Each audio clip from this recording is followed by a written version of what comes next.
Bonjour et bienvenue dans ce 7e chapitre consacré aux composants d'un ordinateur. Aujourd'hui, nous allons parler de l'alimentation, qu'on appelle aussi PSU, Power Supply Unit. C'est le composant qui fournit l'énergie électrique à tous les autres éléments de la machine. Sans elle, rien ne peut fonctionner. 2. Définition et rôle. L'alimentation convertit le courant électrique de notre prise murale en tension adaptée pour les composants internes. L'alimentation distribue l'énergie au processeur, à la carte graphique, à la carte mère, au disque dur et au périphérique. Exemple concret.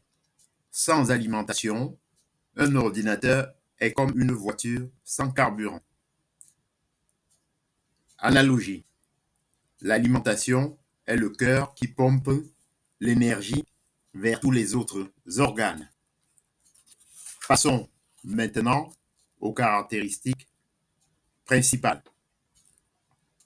Petit a, puissance en watts, détermine la quantité d'énergie disponible.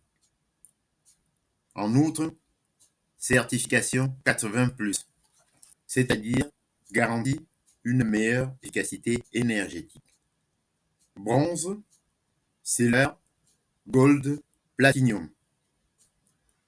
Par ailleurs, connecteur, câble pour CPU, GPU, disque, carte mère.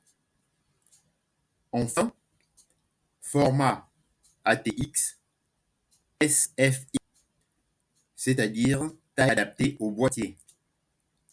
Exemple, une alimentation de 650 watts, certifié 80+, Gold est idéal pour un PC gaming.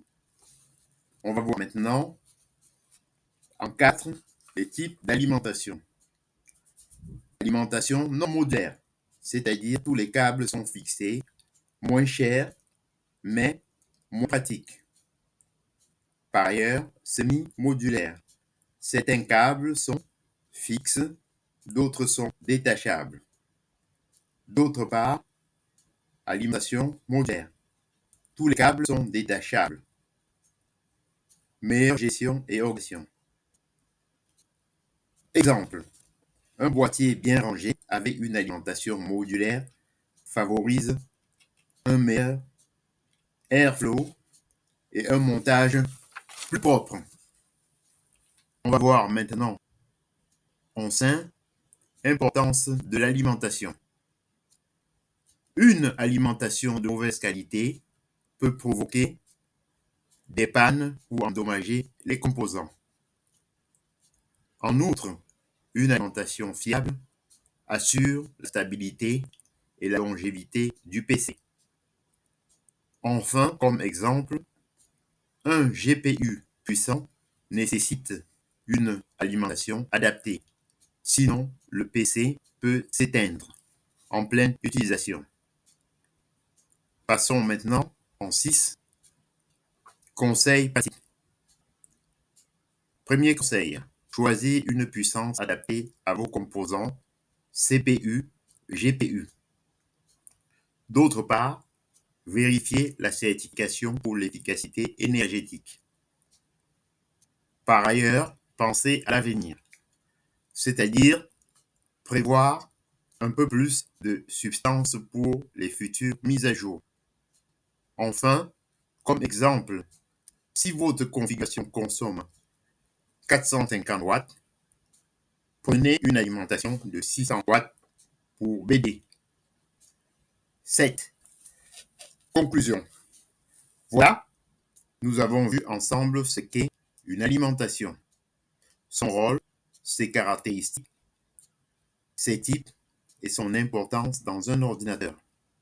Dans le prochain chapitre, nous allons nous intéresser au système de refroidissement, indispensables pour éviter la chauffe et garantir de bonnes performances. Merci d'avoir suivi ce cours.